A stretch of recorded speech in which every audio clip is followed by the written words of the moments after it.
just wondering, did anyone have strange dreams, like experience? I did, yeah. Anything? I've been dreaming like crazy. It's such intense dreams for a few days in a row. Yeah. Yeah. With different things, people from my past, people I didn't get along well with, some magical situations, different things, but things that left me with I can't even say with a heavy feeling, but with questions. I woke up with questions. Yeah. Awesome. That's the best. Yeah. So with astrology, that's part of this next 6 months, isn't it?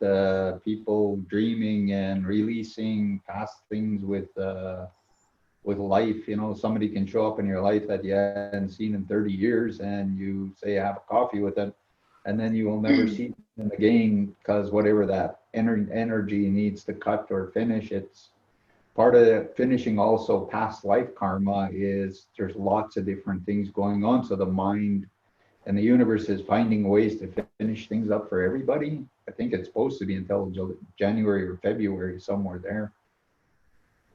And dream time is a good way of dealing with things. I like doing stuff in dreams. It's because I haven't been home in so long time. So when I see people in my dreams from home, it's nice to whatever needs to go on, just for things to unwind and be done with.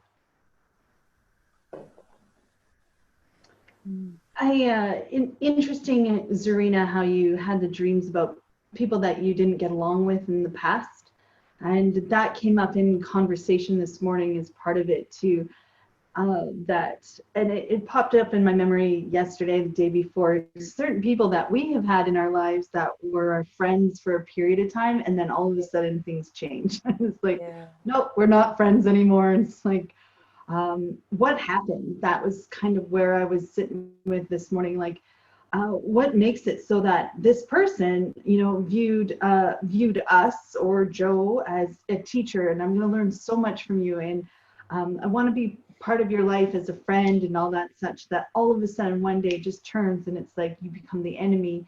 Yeah. They leave your life and you're like, what just happened? How did that even get there? So I was talking about that, and it's like that there's that saying where it's like, which wolf do you feed? Everyone has a black wolf and a white wolf inside themselves, and how there's always two paths you can go down with your thoughts, but the other one will always exist, and it's like it's bait. You get to choose.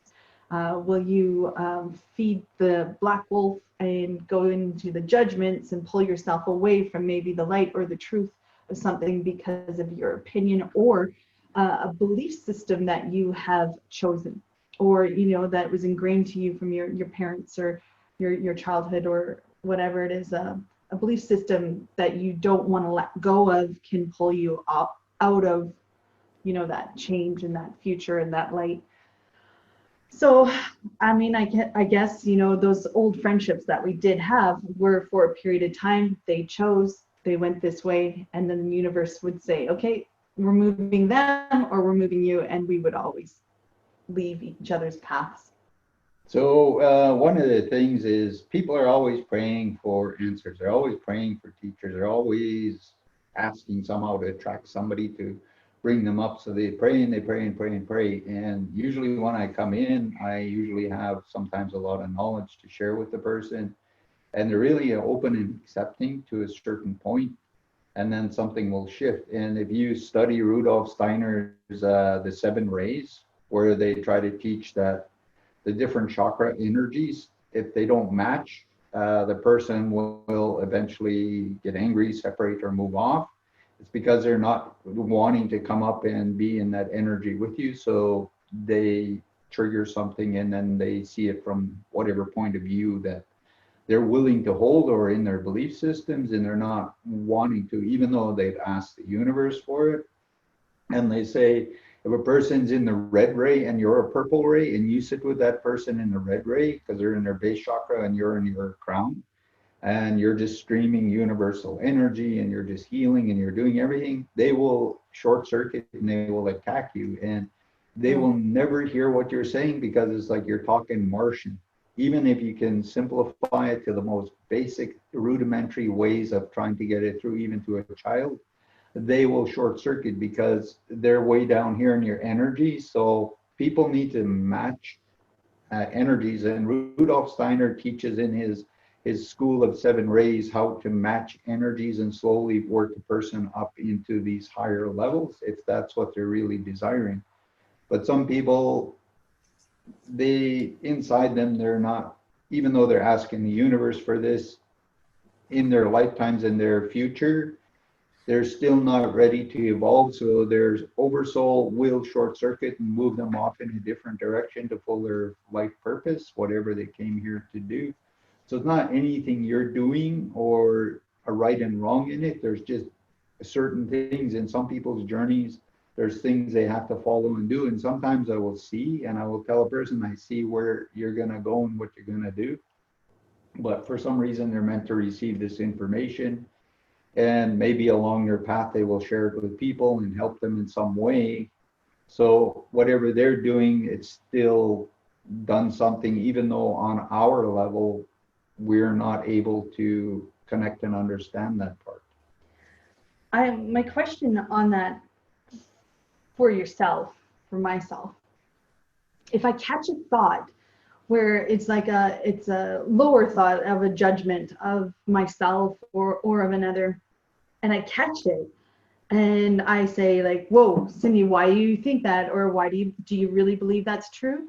And I start questioning that belief or that thought in the moment, or it's like registering. It's like, that's a weird thought that you would have. Why are you thinking this?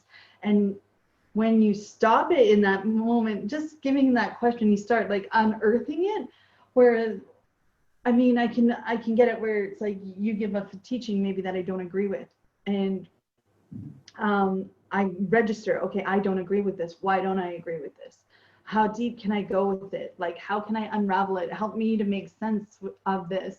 How do I see the bigger picture of this? Because I'm in judgment of that teaching, that there's something that I need to see, either in myself or maybe in conditioning or belief systems, whatever it is. But if I have that willingness to go inside to figure it out, the universe will also respond and help me to go through that process. This is kind of like, this is my my understanding of it all. But there's something about catching it in that moment, and that's where you get to kind of choose the two different paths, where you're not just subject to I'm not ready yet to evolve to that higher understanding. Like I can always go further than my soul wants me to, or what? Yeah, it's I don't know, right now they're just playing in my mind. It's like giving every one of you guys a Rubik's Cube and saying, okay, solve this, figure this puzzle out. You get the Rubik's Cube, there's certain patterns, and when you learn those patterns, eventually you'll get all those colors correctly where they belong. So it's going to take a while before you figure out, well, I got to twist this way, and then I got to turn this way, and then I got to go back, and then I got to flip this and this and this. And with the right correct movements, you will get every color where it is. But if you're not paying attention to it, you just turn it every day and you get mad and put it down. You're like, how come I can't? So you take the colors off and you stick them all and you go, look, see, I did it. But you didn't figure out the pattern. The universe has patterns. It has geometry, it has mathematics, it has science, it has energy, it has millions of thousands of combinations of doing things. If you're looking into astrology, you're going to see the same thing. Everybody has a different pattern. There's different sequences and energies. And there's a fraction out here and there that says something different in the astrology, because nobody is the same. And it's the same thing with spirituality. Is the more information you understand, and that's where sometimes we have to step down. The universe will make us step down to come into energies, to be vibrating with another person. So we're on that level with them. They really, really connect to it. And they want us to stay down here, and we're trying to help them to see they can move up here. And once they get up here, they're going to be fully happy. They're going to have everything. But they don't want to step out of that plane because they're with people, they're playing their game, they're in their parties, they're in whatever that world that they design for themselves, and everybody in there plays and creates that happiness for them. So they're afraid of letting go of their happiness, getting up into this higher level, and this higher level is exactly everything they want, but everything here is serving that. Whatever it is that makes them feel so good, they don't want to leave this party that's all these people and all these things that give them the power in their creation and their reality, but they look up here and they go, but I want all of that. Well, maybe you got to let go of this fear and start climbing that ladder and eventually get up here and go, wow, and look back down and go, well, I can see where I was down here. So sort of like looking at a Rubik's Cube. And if I were to give each one of you, and each day you would take the time to learn how these different terms do different things, eventually over a long period of time you'll solve it. Or you'll go to YouTube and they give you the instruction, you go click, click, click, click, click, click, and you go, wow, there I can do it. And you just learn how to do it faster. It's like the universe giving you answers. And that's the same thing, like many answers were channeled into this world 100 years ago, and about every 10 years up to now, something has been given to us, and it's understanding those energies. We all have chakra energies, and we all came in, some people came in that are heart energy, so they're up in their heart. So when you look at their auric field, you're going to see they got this beautiful pink green energy because their heart is open, and all they know is this heart energy, and they just do everything through the heart. They don't understand, they're just in that energy. So people who are in that red energy where they're still growing and evolving, then you got to have compassion to them, that it's okay for them to stay in that world where they're happy receiving whatever it is on that level, and just try to help them. If you got to come down only for a short bit, but try to get yourself back up here and go, hey, look, somehow you can make yourself here if you want to climb that ladder. And in all races, beliefs, religions, all kinds of forms, there's different ways of climbing the ladder. The natives, it's a long, drawn out process, really, really long. And there's ways of shortening it and doing it quicker. But for the natives, some of it they don't want to let go of, which by the time you're really, really old, you finally get it all. And it's like, why not get there a little faster? Why not find these books that's going to give you the answer on these energy levels? So when you sit with somebody, you can feel that unbalance, because we have 3 different energies we always vibrate. And if you can understand that and fit in that frequency, and you can make a person feel really comfortable and they receive the right energy, they can transform and they can move. And that's what Steiner sort of taught in his school of 7 rays. I wasn't talking Martian, I hope.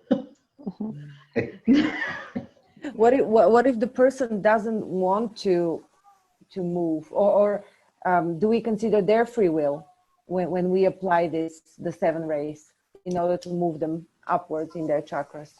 You just bless that they come in contact with the right teacher, the right person on that level. Like, because in Steiner's belief that you will attract somebody that's vibrating a little higher than you on your level. So if you're in red, this person is just about into the orange. So they're here and this red person attracts that. They will absorb that energy really fast and they will move up into the red really quickly with that person. Mm-hmm. And then once they get there, they got to attract somebody that's a little bit higher, and that person will help them move up so they can step into the other one. And by blessing them in and praying and believing in this, it's like you're a catalyst here, you're a magnet, and somehow, so all my life when I been doing spirituality and learning all kinds of different cultural things and knowledge and energy and things, I would meet people and I would meet someone that's just starting on this journey, and I'm like, I really feel if you go to this person, they're going to really help you a lot, because that person will match their energy.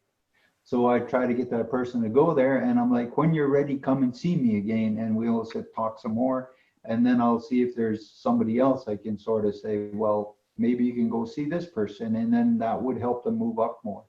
So sometimes we're catalysts in those ways, or we can open up and say, well, there's a meditation group that might really, really open something up and connect you with some people, or There's sweat lodges or other kinds of ceremonies, or you can go to somebody that has knowledge and energy that can shift things for you in different ways. But there's ways of allowing this person to navigate and find it. And that's same with the Rubiks Cube. There's patterns. And once you start realizing these patterns and doing them in the right correct, eventually you will solve the problem. The universe has it, but it wants you to do a little bit of work. It wants you to do a little this. And also opening to past lives.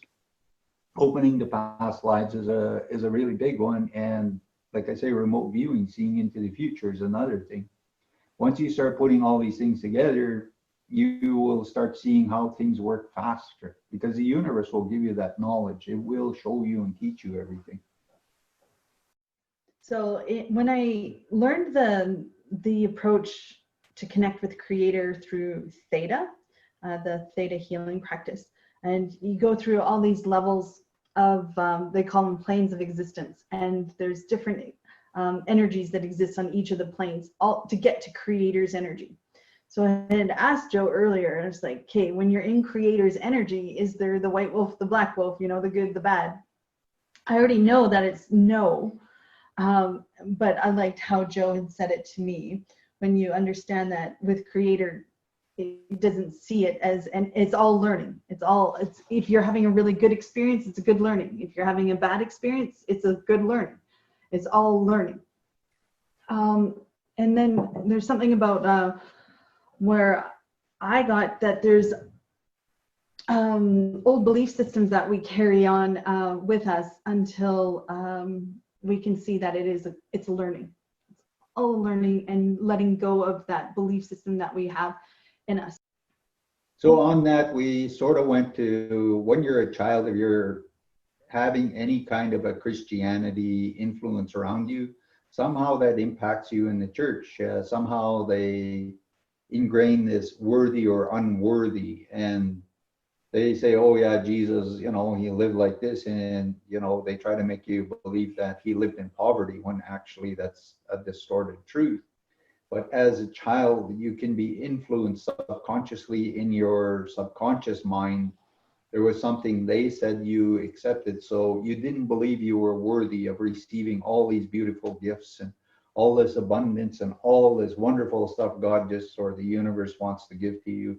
And so I was reflecting on me, because my mom brought me to, well, I grew up as an Anglican, which I was supposed to be baptized, and I'm like, my mom had me blessed after I was born in the Anglican church, but I never went to get baptized because I don't believe in it. And while I was growing up, she took me to a Pentecost church, and they had their belief systems. And so as I started growing up and my granddad was trying to teach me the spirituality, he told me, go to all these churches and that, and he says, learn whatever you need to learn there. He says, but it's their way. So I went to Roman Catholic, and I went to Baptist, and anything I could go to, and I would question. I was at the Roman Catholic Church. I would go there with my friend Eugene, because he was Roman Catholic. And afterwards, they had Sunday school, and the preacher would give cake and juice, and you got to watch a black and white movie. And I thought, hey, score, man. I can go have cake, juice, and watch a really cool movie. So why not go to this Roman Catholic place, right? And this guy's talking in Latin and all kinds of stuff. And I'm like, I can learn this for cake and juice and a black and white movie. Hey, so I'd sit there and I tried to chant all these words. I didn't know what the hell I was saying or doing, but I was having a great time. And then one Sunday I was up there and I was walking up, and the preacher stopped me and he says, who are you? So I told him, and he says, so what is your belief? I'm like, I don't really know. And I says, you see him over there? He's my friend Eugene. And he says, I could come here, and if I go to Sunday school, I can have cake and juice and watch black and white movies. And I'm like, hey, I like that, so I'm going. So he took me downstairs. He took me to the front door, and I'm standing there and I'm looking at him. And I asked him, I says, why do you break the first commandment in the Bible? And this guy's standing there and he's looking down at me. And he's like, what? And I'm like, why do you break the first commandment in the Bible? Because in it, if my granddad read it to me, it says, thou shalt not call anybody father but me. So the only one you can call father is God. But every time I came here with Eugene at the door, you were standing there and they got to take your hand and kiss your ring and we got to call you Father. So why are you forcing us to break the first commandment in your Bible? He threw me out and told me not to come back anymore. Sorry, how old were you? I don't know, about 9 years old, somewhere 8, 9 years old. 8, So 9 funny years. because the translation in Bulgarian is different. It's not translated as Father, but the first commandment is God. You should not have another God but me. Right. Yeah, and in the different churches, they all translate it different, right? They all have their way to keep you afraid and believe something. So, I mean, I've done that in other churches throughout my life where I've questioned the preacher and they didn't like what I said. So they took me to the door and asked me never to come back in there. And I'm like, but I come in here. You guys say you believe in this guy, Jesus, and these angels. Well, I believe the same thing, whether I call it grandmothers or grandfathers. I believe there's a creator. I believe in all these heavenly things and these good spirits. And I get to watch and see them and hear different things. And I get to know all kinds of stuff. But then you take me to the door and throw me out. So I question that. Yeah, so there was a thought too, along with what I was saying, to if you can catch your thoughts and questioning them and asking, where is this coming from? It's like, what level of consciousness are you thinking this thought on? Like, it can be on a lower plane of existence in the theta world, or connecting to creator and asking that same question. So how do you connect to creators? Just like what we're doing at the beginning of this meditation. And that is always that intention. Whenever you go into these deep ponderings and questioning, connect with creator to get more clarity and what it is you're asking of.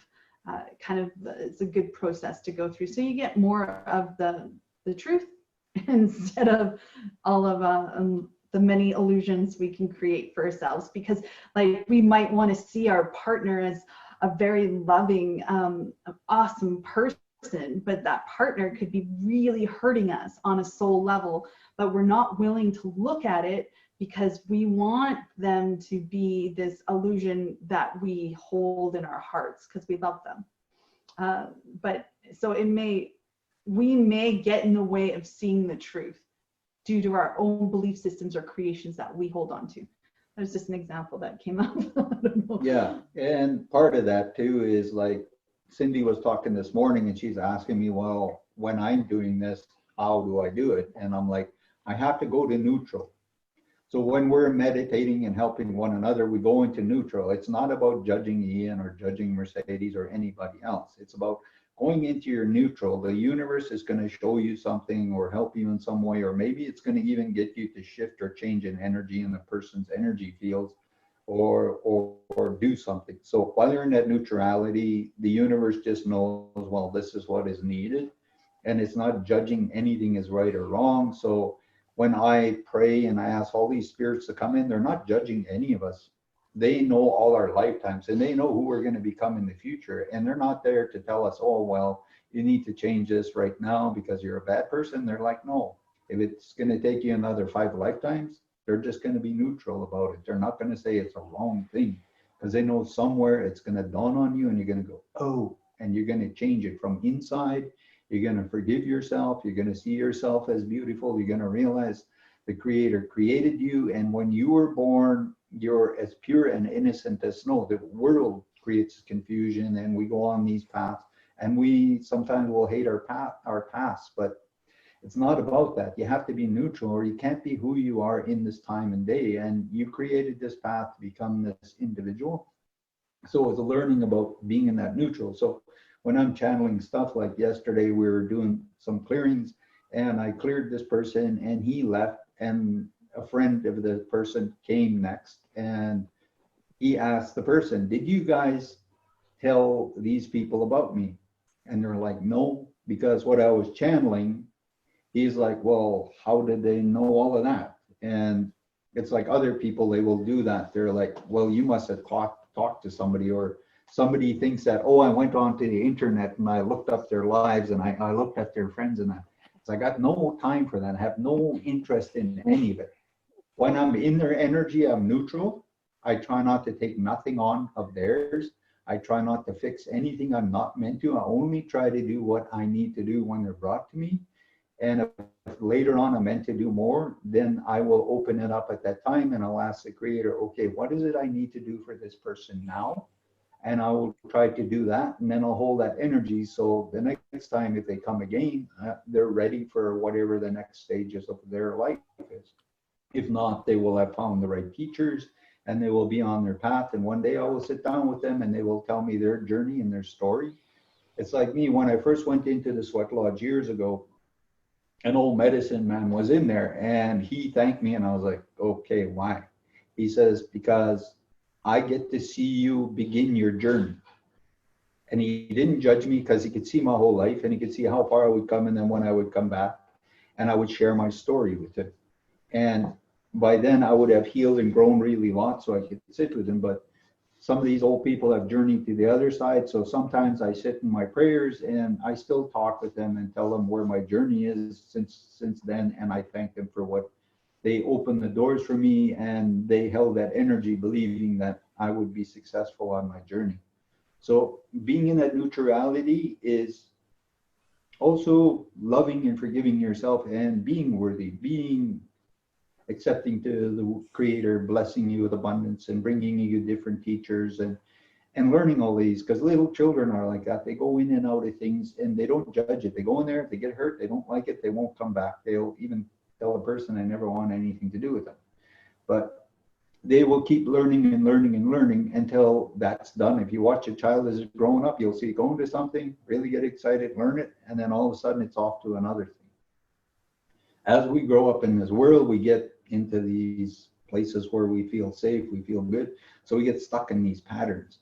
But learning to go in and out of things and move through them, and because we're asking the creator for these experiences, so once we move through them, then we choose, because the universe might put something from the past in front of us to see if we really still desire that and it's really going to make us feel happy. So it's a test to see inside ourselves, do we really want this? It's like walking into the kitchen and there's fresh cinnamon buns here and there's a chocolate over here and you go, ooh, but I didn't want this. It's like, do I have a little bit of cinnamon bun or do I have a little bit of chocolate, or now I know I'm done with it? So part of the whole life experience is being neutral and not getting angry at yourself. It's like, hey, I gotta love myself and all my craziness. One day I'm gonna look back and go, oh, I'm so happy for every decision I've made and every person I've met and all these things I have done, because that's a blessing not only to yourself, but everybody around you. Being neutral.